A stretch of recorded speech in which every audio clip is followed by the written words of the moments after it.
At the foot of Mount Batur, on the quiet shores of a volcanic lake, stands a village shaped by time. Trunyan, the village of silent souls.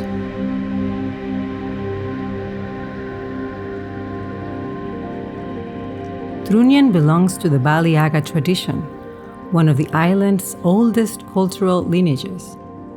Life here is humble, structured by rhythm, water, and respect for the ancestors. The sacred and the everyday coexist.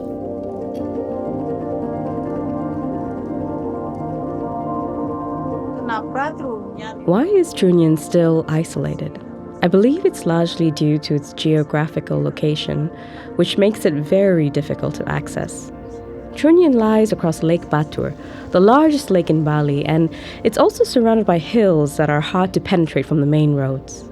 Because of this, Trunyan has stayed isolated from outside civilization. As for why its traditions have been preserved, I think it's because the elders there have always wanted to safeguard their culture and customs. That is why Trunyan has remained isolated, continuing to protect its uniqueness unaffected by outside influences such as the Majapahit culture. Mount Batur and Lake Batur are considered sacred places. Lake Batur is regarded as the source of water for drinking, for irrigation, and as a source of life for the people living around Batur. It also provides fish, both for their own consumption and sometimes to sell in local shops or restaurants. The lake is therefore extremely important. Because of this, people often hold the Penggelap ceremony, a ritual sacrifice of animals offered to Danu, the goddess of the lake, so that she continues to grant prosperity to the surrounding communities. Mount Batur is equally significant.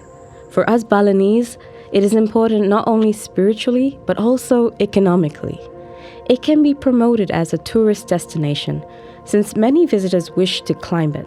This brings prosperity to the local people who can open restaurants and build guest houses for climbers or work as tour guides leading hikers up Mount Batur.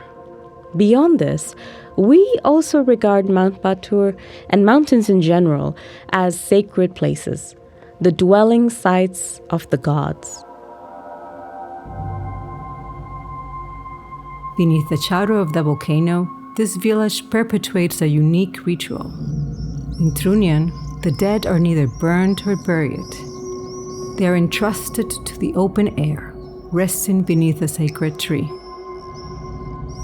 Death is not feared. It is seen, accepted, and prepared for. In Trunyan, when death comes, it is met with calm.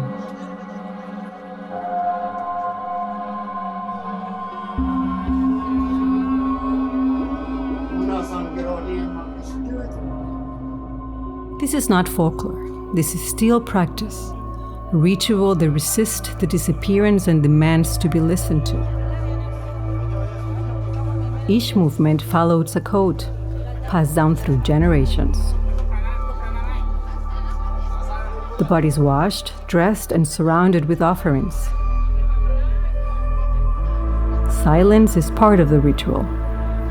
Farewell is not spoken, it is performed. The Bali Aga do not follow the Majapahit tradition of Gaban, the cremation of the dead with fire.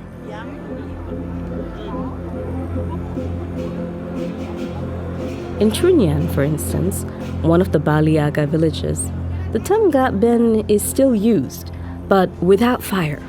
Instead, they use water to cleanse and purify the spirit of the deceased. That is the Bali Aga. When a person dies, it is the family who prepares the ceremony. In Trunyan, there are 3 kinds of cemeteries. The most sacred one, called Seterwaya, is reserved for those who were married and had no disabilities. Only they may rest here. For the preparations and the ritual objects, everything is arranged once a family member has died. The first step is to determine a good day for the ceremony. Sometimes, if no good day is found, the family may have to wait up to 3 days in the village.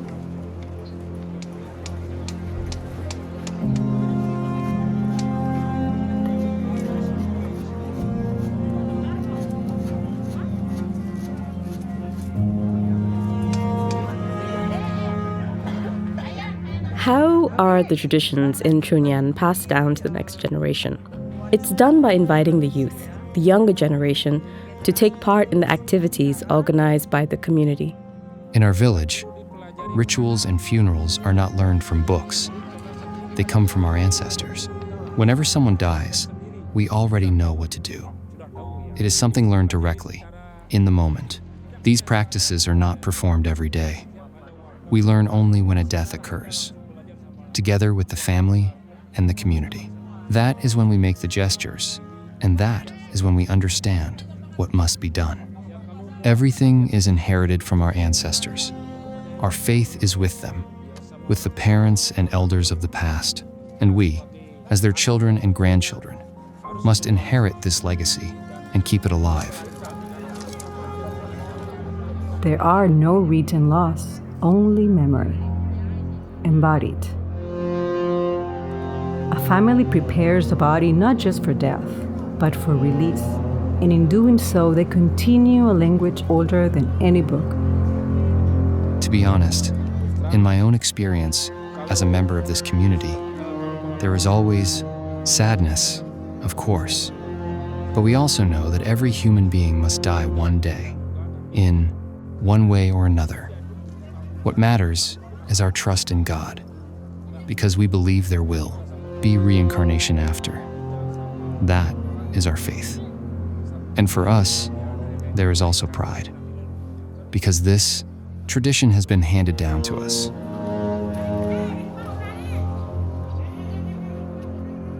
For us, in my own belief, and I think the whole village believes this too, the ancestors are very important. If we stay close to them, they guide us every day on the right path. They make our lives easier. They help us find our true self. We must accept and reconcile ourselves with the fact that life itself is only borrowed. We cannot insist, I must live this many years. It does not work that way, because we are made of what is called the Pancha Mahabhuta, the 5 fundamental elements of human life. At some point, we must return to those basic elements: earth, water, fire, air, and space. These are the components that form our physical body. So we should not fear death, because death itself is also part of the cycle of birth, life, and death. And after death in Bali, especially, we believe in reincarnation or being born again. So why be afraid? Death only means casting off the physical body, while the Atma, the soul, remains intact. The Atma will return, undergo Dumadi, the reincarnation, to become a new human being, possibly born again within our family or within our own lineage. So all of us as human beings should not be afraid of death. Death is certain. It cannot be avoided. It is only part of the cycle, the recycling of life itself. We believe that once we become ancestors, we will continue to protect our family members, the living people in our lineage. For us, in my own belief, and I think the whole village feels the same, the ancestors are very important. When we stay close to them, they guide us each day on the right path. They make our lives easier, and they help us find our true selves. As people of Trunyan, we believe we are protected for the future by our ancestors. That is why we build small shrines for them, like little temples, as part of Hindu practice. But here, we believe even more directly in the ancestors. because they are seen as guides from above. If we do not respect them, if we do not make offerings, if we do not pray, then perhaps our future life will be different. The lake is not just a body of water. It is a symbolic threshold. Families cross the lake by boat, carrying the bodies of their loved ones. There is no chant, no priest, only gestures and breath.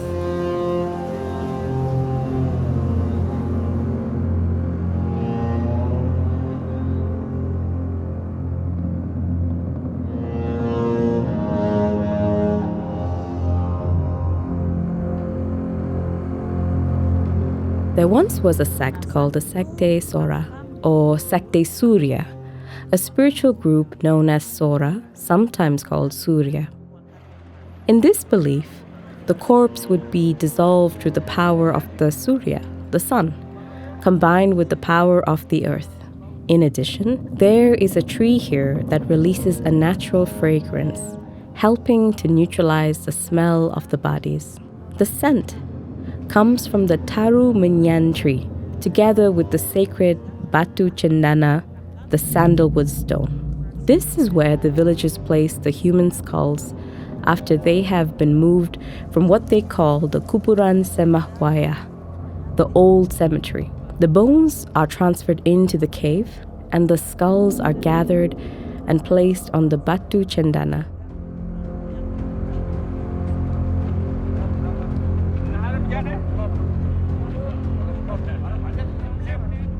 People here believe that the Batu Cendana releases a sacred fragrance that helps neutralize the smell of the bodies. This is why, in Trunyan, they do not use fire for cremation. Instead, the dead are laid out openly beside the Trunyan tree in a funerary practice unique to this village.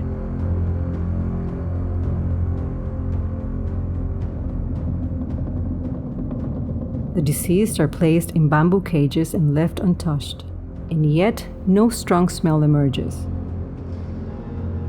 People say it is the tree that protects us, a tree that listens, a tree that guards the passage. Botanists and researchers have long speculated on the tree's properties. Could it be absorbing organic compounds released during decomposition? Or is it the specific microclimate, a still humid environment that limits bacterial activity? The truth is likely a combination of both. Science offers hypotheses, but here, belief remains the foundation.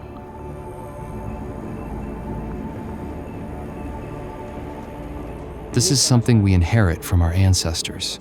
And here, this tree is considered sacred, believed to hold a kind of power, a magic that draws in and absorbs the smell of the bodies, so there is no odor. That is likely why our ancestors, our elders, chose this place for the deceased. And even today, the tradition continues.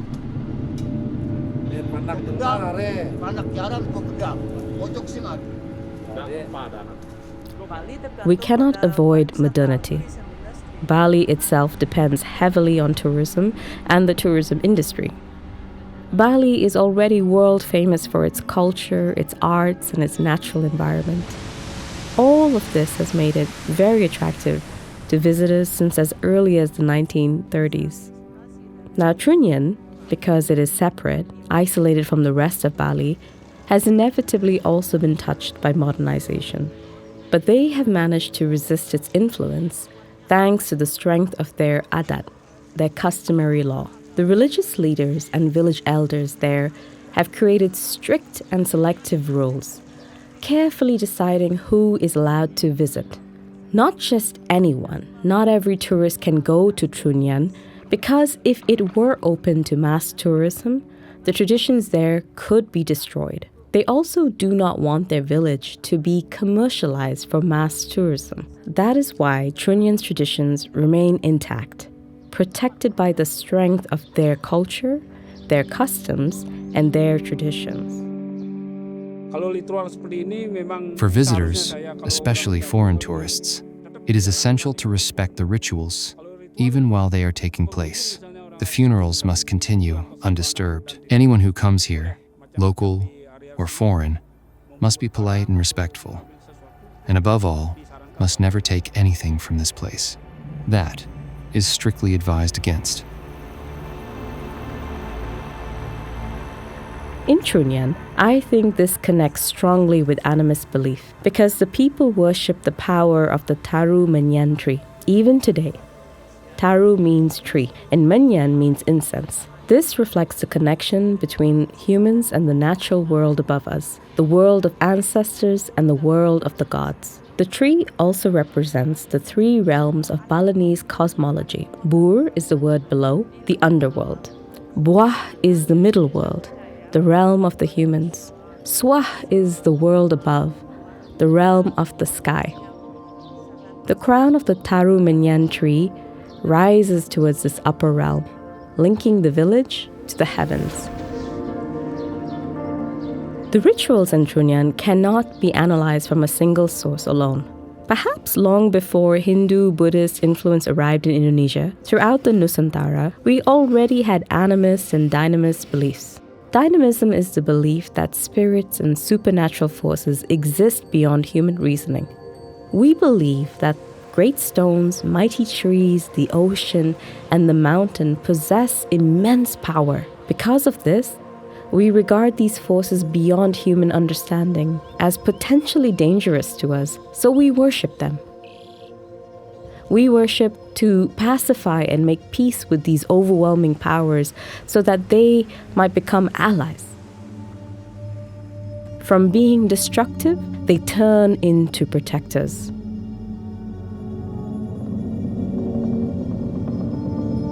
I think the future of the open-air cemetery in Trunyan will endure as long as the Taru Manyan tree continues to live there.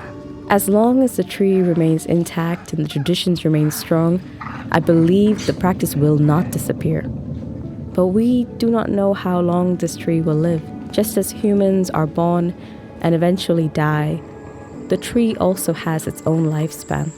When that time comes, the hope is that another tree will grow to take its place, allowing the community to continue preserving their adat and their culture, placing their bodies once more beneath a new tree that can fulfill the same role.